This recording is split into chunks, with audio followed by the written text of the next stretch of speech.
Did you know a broke writer once fooled the entire publishing world into believing Howard Hughes picked him to write his life story? In 1971, Clifford Irving was desperate. He was a struggling author with no money and big dreams. Then he had a crazy idea.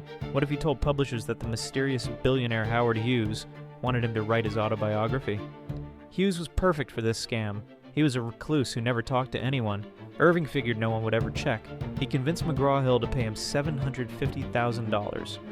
But Irving didn't stop there. He spent months creating fake letters in Hughes' handwriting. He made up detailed interview notes. He even had his wife open a secret Swiss bank account using the name H.R. Hughes to cash the checks. Irving fooled handwriting experts. He fooled reporters. His research was so good that everyone believed him. Then Hughes himself picked up the phone. After years of silence, the real billionaire called reporters to say he never authorized any book. Irving's perfect crime crumbled in minutes.